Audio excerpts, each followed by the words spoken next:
this is Marc Zienkiewicz, and welcome to the CAAR Network podcast. I'm joined today by Doug Lipp, a world-renowned speaker and acclaimed expert on value-based corporate culture, customer service, and global competitiveness. Doug is also the former head of the training team at Disney's corporate headquarters, and he will be a keynote speaker at the CAAR Conference on February 19th. Thanks for joining me today on the podcast, Doug. Marc, thank you so much for your time. Doug, it's definitely exciting having a former member of the Disney team speaking at the CAAR Conference. Do you often address audiences involved in the agriculture industry? Yes, it's an interesting question, and I do a lot of work in the ag industry, both on the finance side and then with people that are in the food chain, literally, those who provide seed stock, those who provide fertilizer, and those in the retail side that are actually selling these products to the farmers themselves. And I myself come from a farming background in the Sacramento Valley with the thousands and thousands of fields of rice that we have planted here. Your talk at the CAAR Conference will be called Change or Perish, Lessons from Disney U about leadership, motivation, and transformation. How does this apply to those attending the CAAR Conference? The concept of leadership is applicable in any organization, large or small, family-run, corporation, for-profit, not-for-profit. And I've thought a lot about this over the years, and one of the first things I say to my clients or my audiences is, yes, I might have had a long career at Disney, but the concepts I'm going to present to you have nothing to do with Mickey Mouse and Donald Duck or the size of your staff or what products you sell. Leadership is leadership, and certainly there are industry unique challenges, of course, with a family-run business and the politics that come into play there. Yet there is politics in every organization. So the concepts that I will share at the CAAR Conference are really timeless.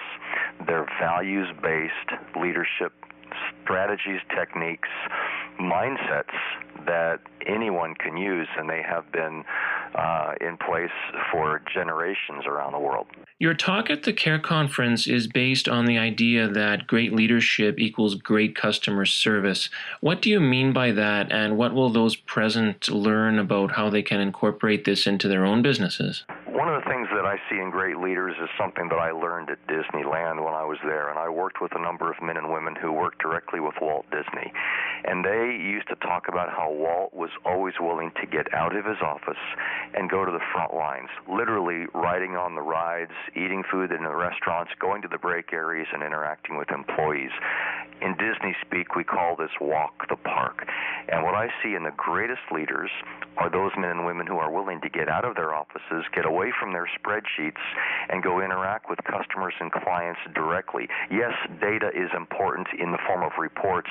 Equally important is gathering feelings, gathering facts and feelings. And so what I'm going to ask the attendees at the CAAR Conference to think about is, with this theme of an edge of an era, is how can we as leaders further improve our ability to connect with all of the groups that we serve, both internal to our organizations and, of course, to our customers as well. And the only way we can do that is if we get out and interact with them.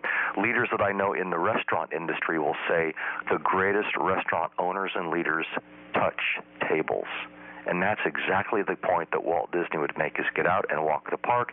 If you're a restaurateur, get out and touch tables. We all have to make that human connection. Before I let you go, Doug, one thing I'm curious about is you often use audience participation in your presentations. Do you plan to do this at the CAAR Conference, and what can audience members expect? Yeah, one of the things that I really like is when you have an opportunity to think about ideas, but also then to really put them into play, even in the confines of a 60-minute keynote presentation. Because, Marc, I'm actually a trainer at heart, and I feel like it's incumbent upon me as an educator to help audiences really get beyond just thinking about stuff. So when I'm thinking of audience participation, especially at the CAAR Conference, I have a couple of things that I'll do that don't require actually having anybody come up on stage, but I'll do some perception exercises and some exercises that give the audience a chance to really put into practice a couple of the concepts that I will have already talked about, or that will lead into a couple of concepts that I'll talk about, so that they, with their own movement of their own bodies, are going to see what I'm talking about, which will make it not only fun, but memorable. And one of the hallmarks of my career at Disney was learning the approach that Walt Disney took to building his business, and he said, we are going to educate people and we're going to entertain them at the same time, because quite frankly, laughter is no enemy to learning. And that takes a presentation or a class or something to a much higher level of engagement.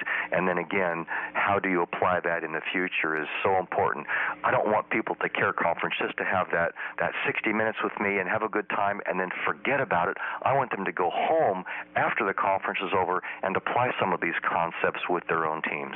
Doug Lipp will be a keynote speaker at the CAAR Conference on February 19th. For more information about Doug, visit douglipp.com. And for more information about the CAAR Conference and how you can register, visit caar.org. Thanks so much for your time today, Doug. I'm looking forward to seeing everybody in Kelowna.